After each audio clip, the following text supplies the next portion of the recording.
Hey everyone, my name is Taps, and I took the long weekend to just relax, but I came back to the price of OMI down, and I mean way, way down. And there's been a ton of negativity and FUD in the community. So in this video, I'm not gonna have some clickbait title or try to overhype something. I'm gonna focus on the facts. I'm gonna go through what's caused the price drop, what is still to come, how Veve is doing, and how this is all too familiar, and what I'm choosing to do with my OMI investment. As always, if you're new to the channel, welcome to the community, feel free to subscribe. I'm a crypto stock and real estate investor, but never a financial advisor. First, let's address it. OMI is down. We're looking at the 3-month chart right now.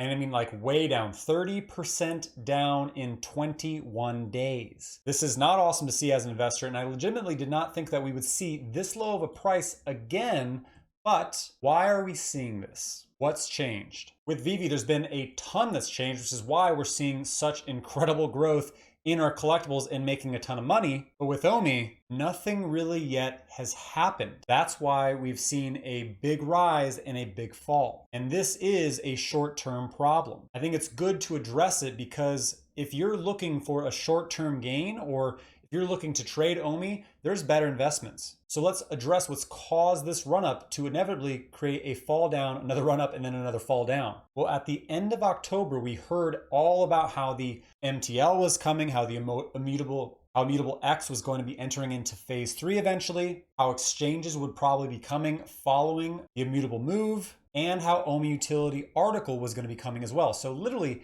everything was built up leading up to those things, and then there were delays. Constant delays, missed timelines, and then we would get like a little bit of hope again, and then missed timelines. Then we got Disney, and then it was just constantly missed timelines. We got those articles, but again, no hard dates for when things are being rolled out. So what happens is there was a lot of buildup, and people who've been waiting since March who eventually just started giving up, right? They started selling out, because they no longer have the patience, because they're not long-term holders. And there's no issue with that. If you're a short-term trader, there's plenty of crypto out there to make money in the short term, but OMI is a long-term investment. And I'm gonna go into exactly why it is. And I've mentioned it many times before, but it reminds me so much about Cardano in the fact that it has a massive run-up and then nothing happens, a big sell down. But you can see where Cardano started and where it's at. OMI does very similar movements. It is the only crypto that reminds me of how it trades. And we know that the reason why it all built up, why OMI stacked up to 0.008, is because we were looking forward to MTL, and we were looking forward to OMI Utility and staking and exchanges. Well, all of these things are still coming, but they've yet to happen.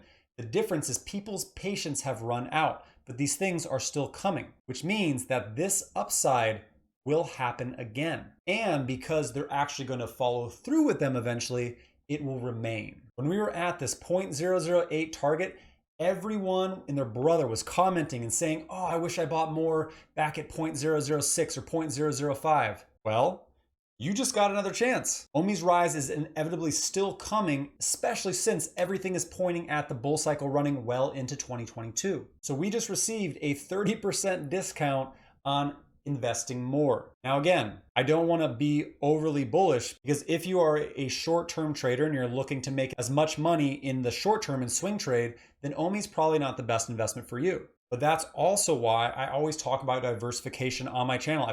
I've been no stranger in saying I'm invested in many other crypto, and I actually just recently sold some of my Solana and AVAX, which have mooned up, and then taken that and then bought another million OMI. And I didn't do that at 0.008. I did it when AVAX and Solana were at a high and OMI is at a low. So if you're all in, if you've given everything into OMI and only OMI, then you need to have a long-term mentality and think about how long you plan on holding this. And I would look at multiple years, especially since when it comes to timelines, they're pretty flexible and not really hard-lined with the team. However, in my opinion, everything is now focused on OMI with the team. This seems like the ideal time for another re-entry, especially since the foundation Veve is so rock solid. I mean, this month alone, we've added a partnership with a United States government agency. The USPS and digital stamps are absolutely skyrocketing in the app. Disney, one of the largest IPs in the world, and those have 10 to 50x in Veve. Decon collectibles, which are also making a killing from if you were able to snag one on the drop, or even just have gained in value during this time. While there are ebbs and flows to Veve, everyone is making a killing in this app. If you're an OMI investor only, why are you not investing in Veve yet? I've had pretty terrible luck with securing secret rares and ultra rares during the drops over the past couple months, and I'm still up 6x plus in my Veve investment. And with the announcement of Disney, we found out that we gained over 300,000 users to now be over 1 million active monthly users on Veve, which is larger than almost any other crypto community in the entire space besides maybe Axie. And as we heard recently, it sounds like OMI, the token, is going to be used in some third-party integration on apps or platforms. And Reese actually just dropped some knowledge during his stream with Foster and how we might be the biggest NFT platform to date. Listen. To be honest, I was very surprised to hear them say that in the AIM. I thought we'd be keeping that one a little closer to. Yeah. But, at least my current understanding, any integration of OMI into another platform or protocol would probably be used more as a currency there than on ours. Now, Dan and Dave, we're all incredibly ambitious people. And I think based on the numbers, we probably have the biggest NFT platform at the moment. So, we might be able to get to a point where OMI becomes the NFT token, Well, yeah, it becomes the ETH of, like how on OpenSea you use ETH to transact for all different types of NFT projects. OMI could conceivably one day become the token that many people use, that isn't $4,000 for one token. Exactly right. And I mean, once OMI's ERC20, and we have the web platform and things like that live, we can enable swaps between ETH and OMI if you want to then use that to purchase collectibles and those kind of things, or between Tether maybe, or things like that, because it's a much easier bridge for people to understand. Yeah. So not only are we looking to integrate OMI into other platforms and protocols, we're also aiming to accept other payment methods that would swap into OMI and make things more accessible on ours. Did you hear that?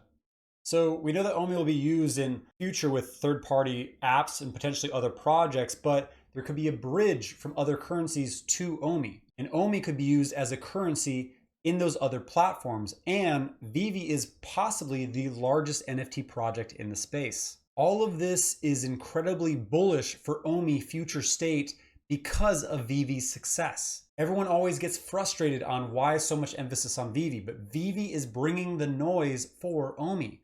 It's just building up to it. And how many NFTs are on Veve today? Well, shout out to Butt Thompson. Make sure you subscribe to his channel. Check out his stuff. He's been around for quite some time, does great content, and he thankfully created a spreadsheet that updates and tracks every Veve collectible that comes out. So I've done calculations on the quantity of collectibles, and there are 1,531,000 digital collectibles that have come out, and 1,165,000 comics have come out, for a total of just under 2,700,000 digital collectible NFTs that have come out and pretty much sold out on Veve. That's 2,700,000 NFTs coming over to Immutable X. That basically equates out to 270 10K NFT projects that have sold out. That is insane if you understand the NFT space.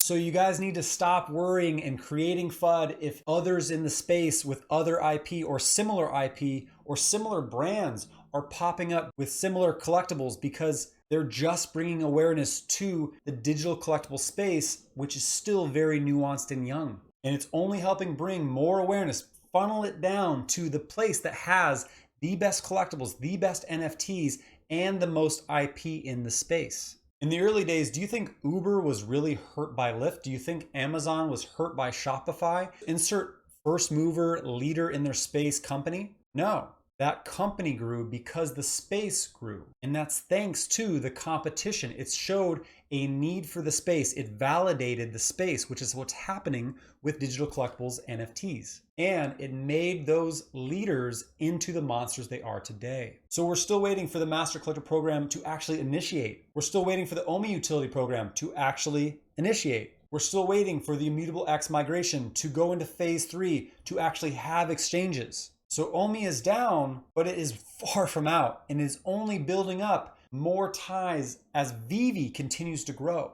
Veve is the leader supreme of the digital collectible space. And there are awesome other competitors in the space like Quid and Terra Virtual Collect and Recur and Rally and Epic. And there are others that are still being created and emerging right now. But they're all bringing further awareness, further users to the leader in the space with the largest community, which went from 5,000 users in February to over 1 million active monthly users just 9 months later. And again, OMI still hasn't been given utility, right? I think this is a great article from the Sleeping Giant where it shows exactly what happened if it hit these things, and it had that buildup up to Immutable X.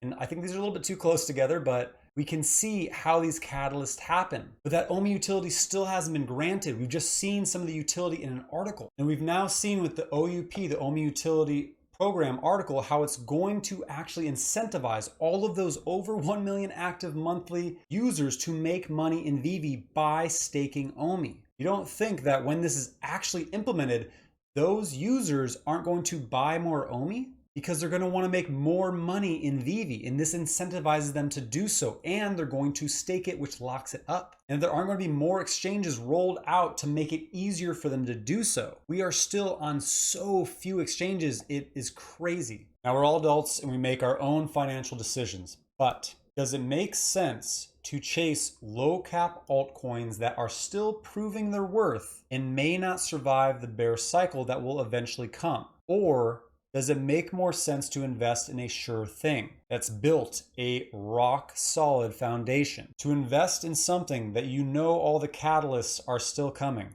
and to invest in something that will last this bull cycle, through the bear cycle, and well into the next bull cycle, that will have a booming metaverse with the top IP, an actual digital Disneyland, an actual Jurassic Park. If 95 to 98% of NFTs and projects will die in the bear cycle, as many experts in the space have stated, then doesn't it make sense at this late in the bull cycle to bet on that 2 to 5% with all of its major catalysts still ahead of it? And that's why, as a long-term investor, I'm not selling my OMI, I'm adding more as I sell other crypto, and I'm continuing to hodl. Think like an investor. One of the most famous investing quotes from Warren Buffett rings true now more than ever. Be greedy when others are fearful. As always, I hope you found my content valuable, and if so, please hit the like button and leave a comment down below.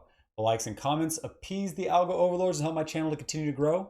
If you haven't yet, please hit the subscribe button and notification bell for future content. That's it for today. I'm Taps. Thank you for your time, and happy trading.